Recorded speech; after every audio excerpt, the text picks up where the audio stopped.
It is day number 5 and both sides every opportunity to take the spoils in this test series. We've got him. They've gone up and he's given right away. Surprise with his 4th Test match 100. What a dream comeback this has been. Is this the most important 100 he's made for Pakistan? Got him! Cross the line. Brilliant. New Zealand, well, they've smashed the door open, have they? Out. And this is massive. And New Zealand are just 1 wicket away. Shadows are getting longer, lights dying. Now that is it. What a dramatic end to a fabulous test match. The pressure cooker of the test match arena has now been replaced by a different kind of challenge. Pakistan will benefit from a fresh injection of talent. Haris Rauf, pure pace, the X factor. Mohammad Nawaz possesses genuine all-round quality. Then there's the skipper, Babar Azam, a prolific run scorer. Will he open with his T20 partner, Mohammad Rizwan? New Zealand have proven match winners as well, and a proven track record in white ball cricket. Lockie Ferguson, 150 kilometers an hour and intimidating. Mitchell Santner has a strong record in these conditions and will relish the battle with Mohammad Nawaz to be the dominant one.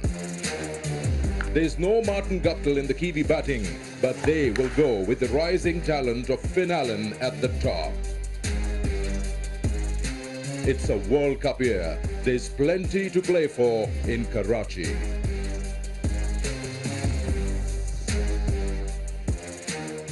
Hello and good afternoon from the National Bank Cricket Arena. It's Bank Alfala presents Duffer News, Pakistan versus New Zealand ODI series, and we're here at the first ODI and all the action.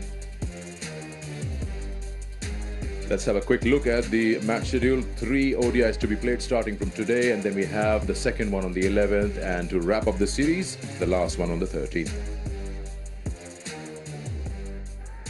Hello and welcome to Inveric Solar Energy Pitchside Studio. I'm Sikandar here with you, and welcome to the ODI series. 3 ODIs. It's been a long time since New Zealand has played an ODI, white or red ball cricket in Pakistan, so this is a big moment here. And also another big moment. Look who's joined us. How are you doing, Danny? Sackers, it is good to be back here, I've got to say, and to see Waka as well. And the sun is out, and I need this hat. That's fine, that's fine. Good to see you, mate. Good to see you back. It brings the energy to the show also, and of course to the match. It does indeed. Let's start with you, Danny. So looking at the test series, we had a quick look. They had a good outing, 2 draws. Tell us a bit about how the white ball cricket is with New Zealand, what to expect. Well, they're a very good white ball side, and we know that. And having looked at this pitch and have been back home watching, the old pitch looks a bit like this tabletop, Sackers, doesn't it? It's a bit flat and a bit true and a bit easy. So when I look at this New Zealand side, and there's so much experience around, they've been around for a long time, the nucleus of this Black Caps lineup. So they'll have an expectation, as they did in the Test series, to do well given the state of the pitch and the variety they bring in their bowling. A lot has been chatted. I've been listening and watching your good selves in the Test series. So when I look at it, I think they're a really good one-day side. A cap was given today, so New Zealand getting a debutant in their 11. We'll talk more about that. Wakar, when you look at the Pakistan side, we know there are a few new entries.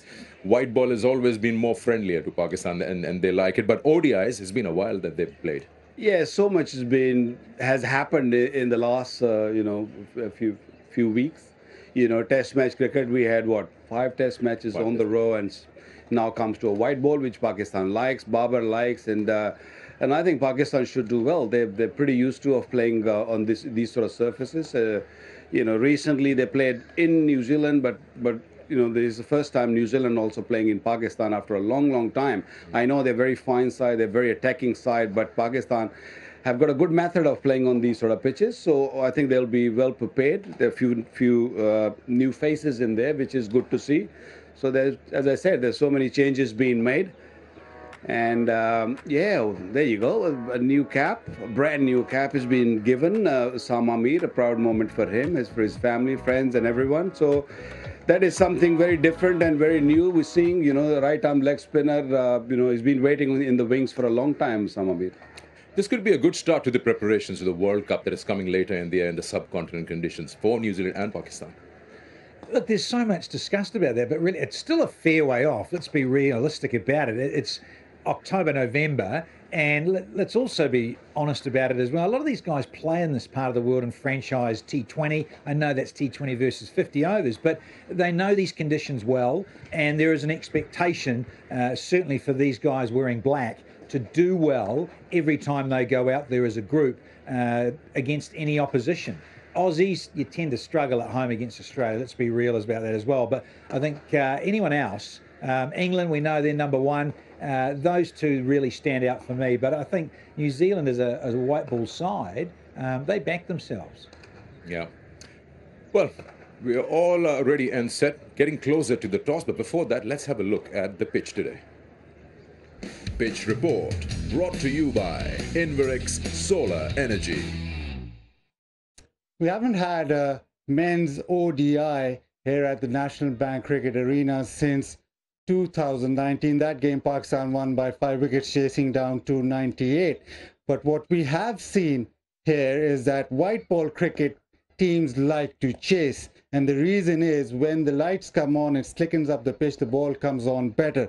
If I look at this pitch, it's a typical Karachi pitch, which is quite dry. You can see a few cracks, but that won't affect much. The ball should come on to the bat, and it should be good for batting. But even so, once those lights take effect and once it becomes that way, it's even better to bat on. So teams will look at this and think maybe in the first few overs the ball will not come onto the bat, and maybe that's an advantage. But now we've switched from red ball to white ball, so let's just roll up our sleeves. Pitch report brought to you by Inverix Solar Energy.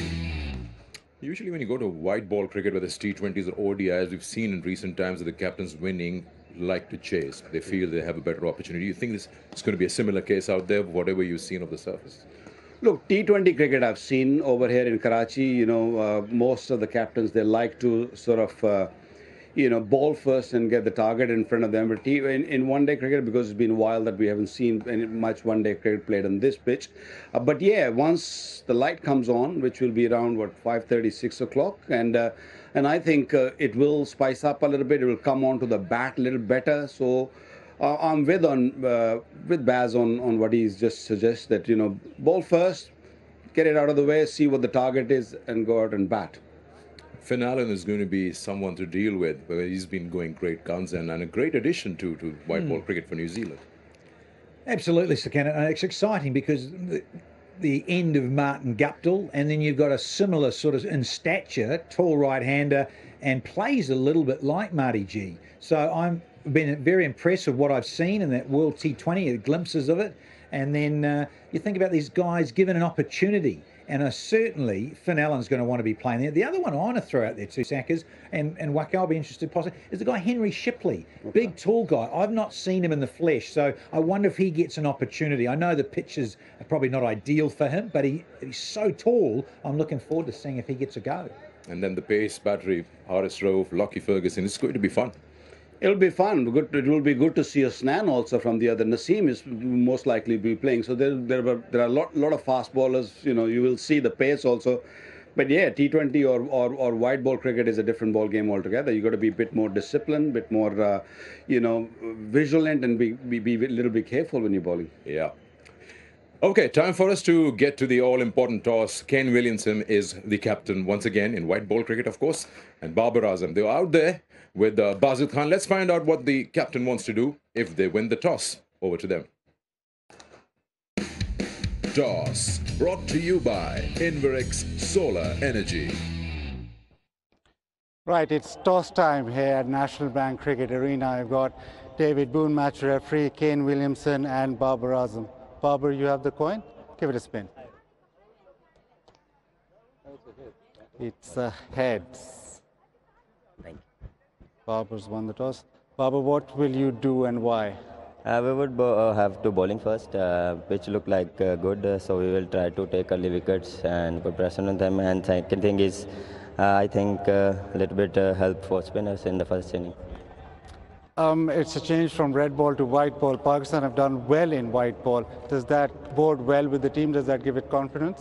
Definitely, we have good in the white ball, so we have carried that momentum in this series, new series for New Year's. So we will try to win this series and playing well. Karachi, you played a lot here. You know the conditions. Will that play a part? Will you be able to use the conditions to your advantage? Definitely, I think pitch is good, and I think second time they have good to bat on and help the batsmen, because under the lights ball coming nicely, so that's why Karachi surface is good. What about your team? What's the combination? We have like 6 batsmen and 1 debut, Osama Mir, and we have 3 quicks. Thank you very much. Yes. Again, a very quick turnaround from red ball to white ball. Does that affect anything, or fresh faces bring new energy? Look, it's always nice for new members to join the environment, and like you mentioned, quick turnaround. So, one training and into the next format. And New Zealand, very rarely have played in Pakistan. What would New Zealand take out of this series? Yeah, obviously a great opportunity to be over here, have this experience against a very strong side. So, for us, it's wanting to stick to our plans, adjust our skill sets accordingly as well as we can, and try and put out, good performances throughout. Would you have liked to bowl first, or it doesn't really matter? We were going to bowl first as well, but we'll have to wait and see. It looks like they've managed to bring the surface back up nicely, so it'll just be adjusting with the bat first up. What about your team combination? Anybody new coming in? One new member, Shipley, comes in, makes his debut, so a really exciting opportunity for him. Thank you very much and good luck. Thank you. So the news out here is that Pakistan have won the toss and have elected to bowl. Toss brought to you by Inverix Solar Energy. No surprises there. Side winning the toss wants to bowl first, and as you know, Osama Mir comes into the 11. It's his first opportunity, and I'm sure he's going to cash out on that because he's had a good domestic season, especially the Pakistan Cup, the one-day format at home. No surprises. They want to chase. Now, in white ball, we've seen recent times setting a total can be a little tricky, or also maybe depends on what side you're playing against. But I'm happy with that call. You would have done the same. Not anymore. I mean, it used to be the case that put runs on the board and just and have target in front of you. That's not the case anymore. White ball cricketers, these young cricketers, the modern cricketers, they back themselves to chase down. And also with the different law changes, the fielder coming in and going out at certain times, they read it quite well. So I think it's a right decision. It's all you got to do is just make sure that you don't let New Zealand run away with it. First time Tim Southee led the side in the red ball format, so lesser workload on Kane Williamson. Maybe fresh wearing that captain's cap there. Yeah, it's left a lot of us scratching our heads. Why has Kane given up the Test captaincy when he's such a great Test player? But again, the workloads, you play all 3 formats, something's got to give. And I agree with both what you're saying. I think whoever wanted to bowl, spinners can grip the ball better. Is it going to be quite slick under lights? Is there going to be a little bit of a dew factor? Possibly. Let's wait and see. I'm very excited too. I mentioned Henry Shipley. So debut for him. I'm excited to have a look at this kid. Okay. Time for us to take a break. When we come back, we'll have a look into the 11 on each side.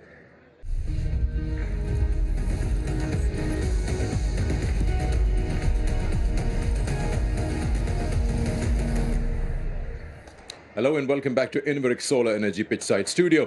And for those who've just joined us, Pakistan have won the toss and they've decided to bowl first. Let's have a look at the 2 sides, starting with New Zealand. And we get Danny into that. That's the 11 that is playing today and representing New Zealand.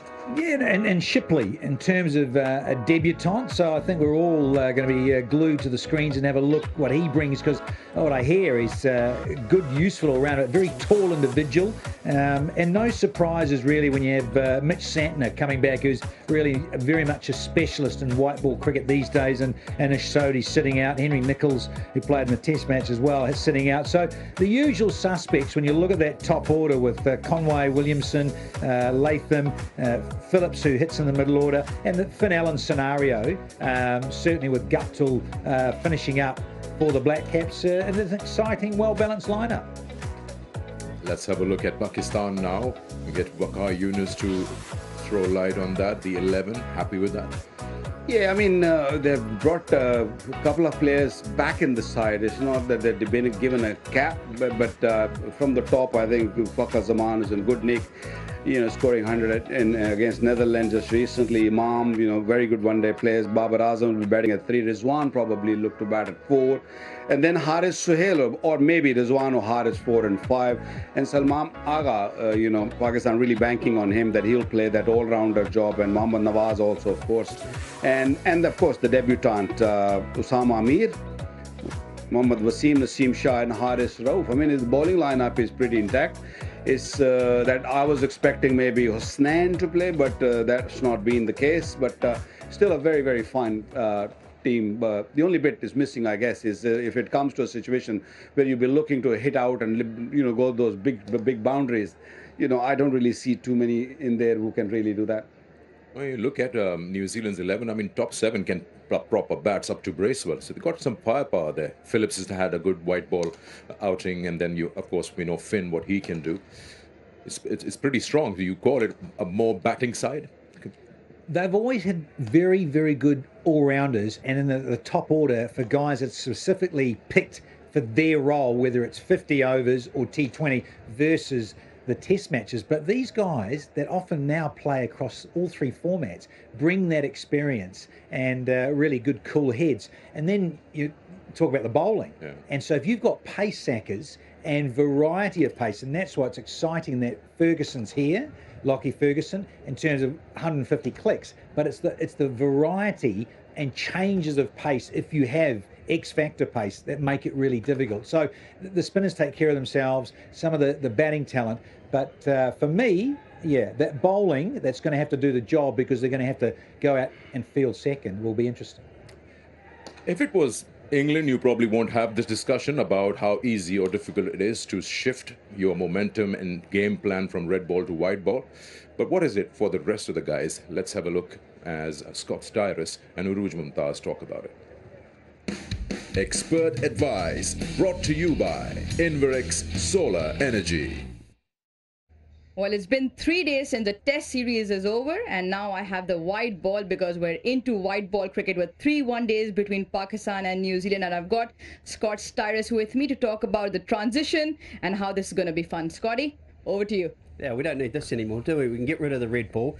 You're quite right. I think the important thing in this masterclass is to look at the transition and the fact that there are only 3 days between the test series and the one-day. So what is those 3 days going to look like for these teams? If we start with the bowling, then it's the really defined skills, and that is the Yorkers at the death. How are they going to bowl their change-ups? Something we don't see too much in this test series. But the advantage, I think, then is with Pakistan.